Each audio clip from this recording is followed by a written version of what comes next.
सीमा पर 1000 से अधिक बांग्लादेशी भारत में घुसने की कोशिश कर रहे थे। सभी बांग्लादेशियों को बीएसएफ ने बॉर्डर से अंदर खदेड़ा। इंडिया के लिए बहुत बड़ा थ्रेट बन गया है।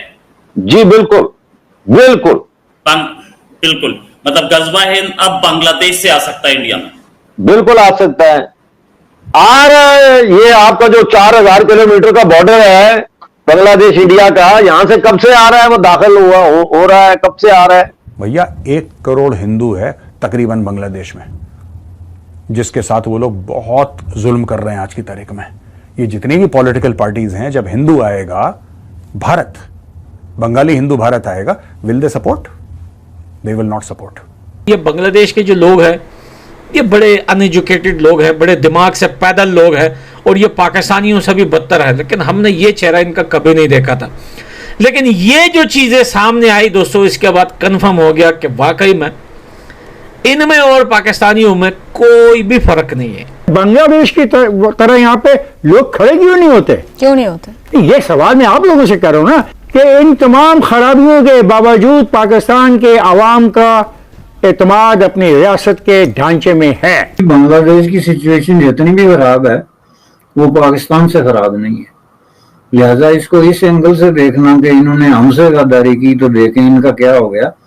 वो कुछ नहीं हुआ उनका। उनके जो खजाने हैं, जो उनकी सारी इकोनॉमिक एक्टिविटी है, डेली लाइफ है, ये चीजें उस सतह पे डैमेज नहीं हुई।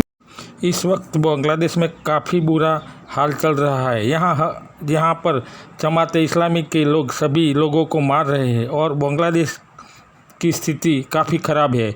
इस चीज़ का फ़ायदा उठाते हुए काफ़ी सारे बांग्लादेशी मुसलमान भारत के अंदर घुसपैठ करने की कोशिश कर रहे हैं, ताकि वो भारत के अच्छे माहौल में रह सके और भारत के कल्चर को हानि पहुंचा सके। इंडिया और बांग्लादेश के बॉर्डर पर हज़ारों की संख्या में बांग्लादेश के मुसलमान घुसपैठ करने की कोशिश कर रहे हैं।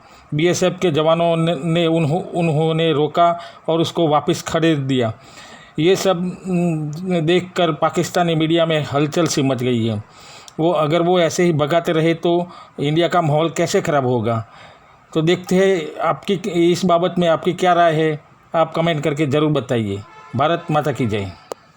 देश में अगर हिंदुस्तान में बांग्लादेश में अगर ये खालदा की गवर्नमेंट बनती है, मोहम्मद यूनुस की गवर्नमेंट बनती है, या इस तरह की राइट विंग रिलीजियस गवर्नमेंट बनती है, तो इसका मतलब यह है कि फिर गजवा हिंद सिर्फ पाकिस्तान के ये जो इलाके हैं यहां से खतरा नहीं है उसका, फिर बांग्लादेश से भी तो खतरा पैदा हो जाता है ना गजवा हिंद का।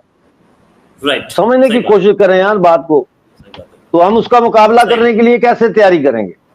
मतलब क्या तैयारी कहना है कि बांग्लादेश अब इंडिया के लिए एक बहुत बड़ा थ्रेट बन गया है।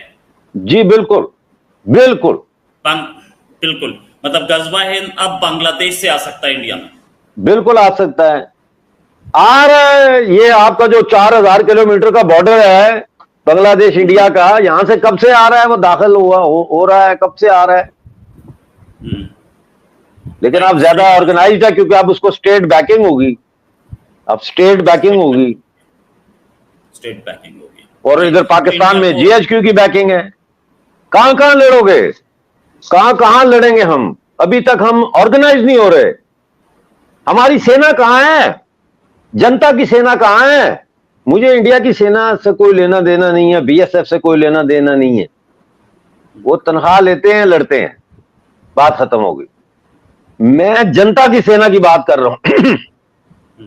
जनता की सेना कहां है? मलेशिया क्यों नहीं बन रही? जगह जगह सनातनियों की मलेशियाज बननी चाहिए भाई।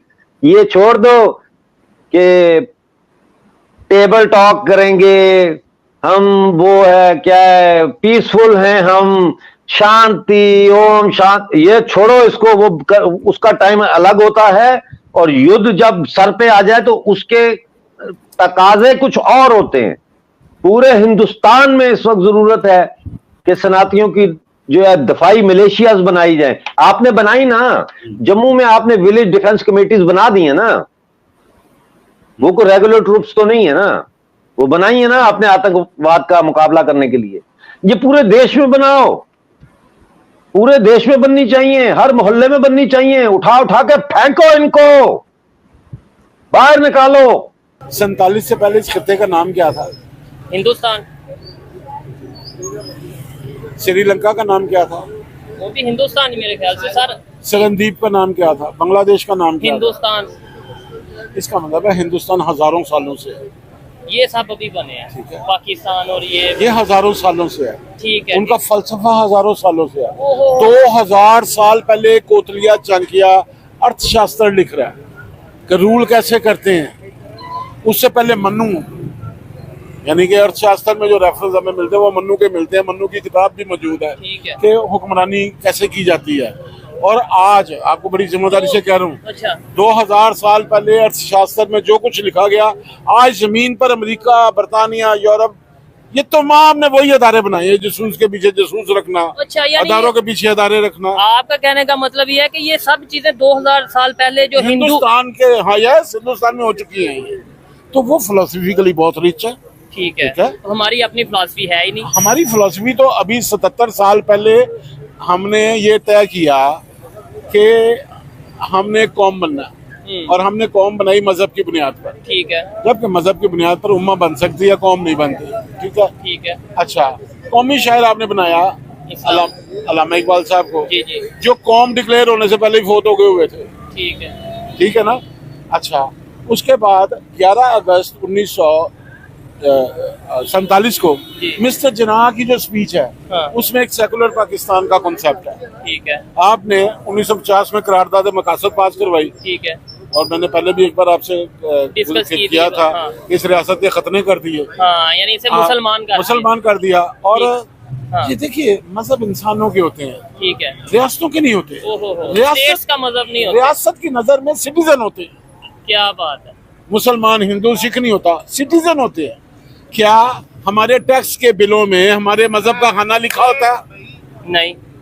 अगर हम बिल एक जैसा देते हैं, हाँ। पानी का बिल, बिजली का bill, wealth tax, income tax, हम सब मजहब से हट के एक जैसे इक्वल सिटीजन की बुनियाद पर दे रहे हैं, ठीक है, तो फिर हमें जरूरतें और सहूलतें देते हुए मजहब का खाना क्यों आ जाता था? लेकिन उसमें आपने जो 1947 की बात किया, उसमें तो फिर देखे ना, अगर सेकुलर स्टेट ही बनाते या कायदे आज़म ने कहा, मैं नहीं कह रहा, मिस्टर जिन्ना ने, फाउंडर ऑफ द अगर पाकिस्तान। उसी स्टेटमेंट पे चलते फिर तो दो कौमी नजरिया, टू नेशन थ्योरी, ये कंसेप्ट तो खत्म हो जाता ना, मिस्टर फिर तो जिन्ना हम नहीं, कंफ्यूज हो जाते। इसका मतलब है कि आपको ज्यादा पता था, मिस्टर जिन्ना को नहीं पता था कि दो कौमी नजरिया खत्म हो जाएगा, कि जिन्होंने ये तकरीर की। अच्छा।